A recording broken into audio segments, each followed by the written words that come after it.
Luke 9. He called the 12 together, and gave them power and authority over all demons, and to cure diseases. He sent them out to preach God's kingdom and to heal the sick. He said to them, "Take nothing for your journey, no staffs, nor wallet, nor bread, nor money. Don't have 2 coats each. Into whatever house you enter, stay there, and depart from there. As many as don't receive you, when you depart from that city, shake off even the dust from your feet for a testimony against them." They departed and went throughout the villages, preaching the good news and healing everywhere. Now Herod the Tetrarch heard of all that was done by him, and he was very perplexed, because it was said by some that John had risen from the dead, and by some that Elijah had appeared, and by others that one of the old prophets had risen again. Herod said, "I beheaded John, but who is this about whom I hear such things?" He sought to see him. The apostles, when they had returned, told him what things they had done. He took them and withdrew apart to a desert region of a city called Bethsaida. But the multitudes, perceiving it, followed him. He welcomed them, spoke to them of God's kingdom, and he cured those who needed healing. The day began to wear away, and the 12 came and said to him, "Send the multitude away, that they may go into the surrounding villages and farms, and lodge, and get food, for we are here in a deserted place." But he said to them, "You give them something to eat." They said, "We have no more than 5 loaves and 2 fish, unless we should go and buy food for all these people," for they were about 5,000 men. He said to his disciples, "Make them sit down in groups of about 50 each." They did so, and made them all sit down. He took the 5 loaves and the 2 fish, and looking up to the sky, he blessed them, broke them, and gave them to the disciples to set before the multitude. They ate and were all filled. They gathered up 12 baskets of broken pieces that were left over. As he was praying alone, the disciples were with him, and he asked them, "Who do the multitudes say that I am?" They answered, "John the Baptizer, but others say, Elijah, and others that one of the old prophets has risen again." He said to them, "But who do you say that I am?" Peter answered, "The Christ of God." But he warned them, and commanded them to tell this to no one, saying, "The Son of Man must suffer many things, and be rejected by the elders, chief priests, and scribes, and be killed, and the 3rd day be raised up." He said to all, "If anyone desires to come after me, let him deny himself, take up his cross, and follow me. For whoever desires to save his life will lose it, but whoever will lose his life for my sake will save it. For what does it profit a man if he gains the whole world, and loses or forfeits his own self? For whoever will be ashamed of me and of my words, of him will the Son of Man be ashamed, when he comes in his glory, and the glory of the Father, and of the holy angels. But I tell you the truth, there are some of those who stand here who will in no way taste of death until they see God's kingdom." About 8 days after these sayings, he took with him Peter, John, and James, and went up onto the mountain to pray. As he was praying, the appearance of his face was altered, and his clothing became white and dazzling. Behold, 2 men were talking with him, who were Moses and Elijah, who appeared in glory and spoke of his departure, which he was about to accomplish at Jerusalem. Now Peter and those who were with him were heavy with sleep, but when they were fully awake, they saw his glory, and the 2 men who stood with him.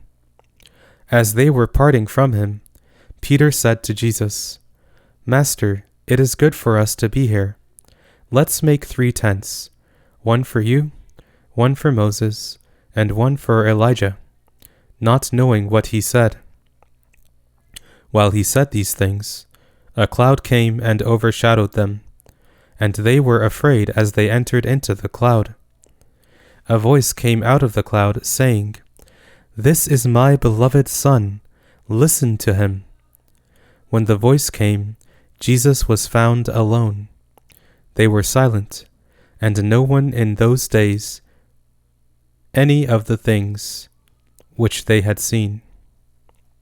On the next day, when they had come down from the mountain, a great multitude met him.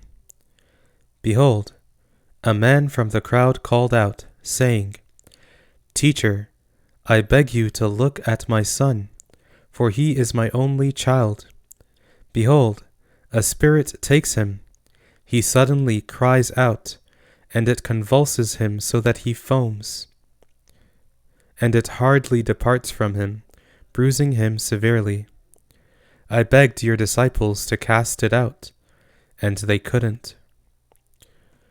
Jesus answered, "Faithless and perverse generation, how long shall I be with you and bear with you? Bring your son here."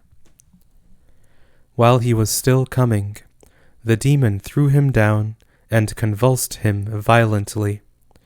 But Jesus rebuked the unclean spirit, healed the boy, and gave him back to his father. They were all astonished at the majesty of God. But while all were marveling at all the things which Jesus did, he said to his disciples, "Let these words sink into your ears, for the Son of Man will be delivered up into the hands of men." But they didn't understand this saying. It was concealed from them, that they should not perceive it, and they were afraid to ask him about this saying. An argument arose among them about which of them was the greatest.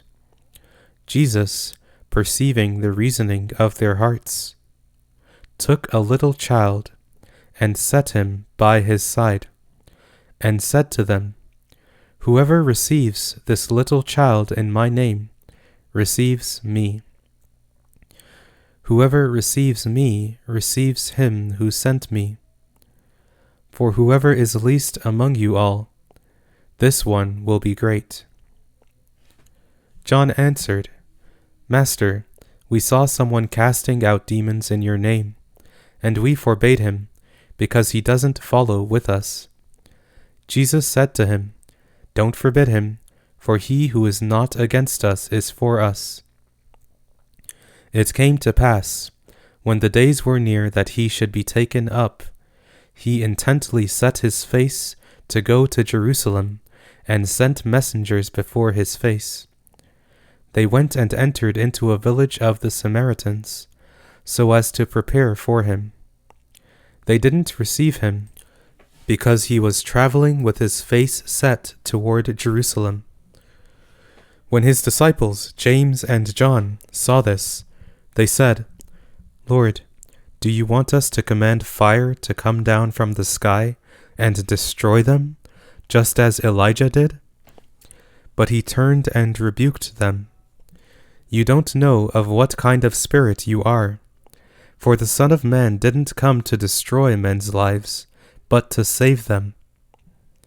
They went to another village. As they went on the way, a certain man said to him, "I want to follow you wherever you go, Lord." Jesus said to him, "The foxes have holes, and the birds of the sky have nests, but the Son of Man has no place to lay his head." He said to another, "Follow me." But he said, "Lord, allow me first to go and bury my father."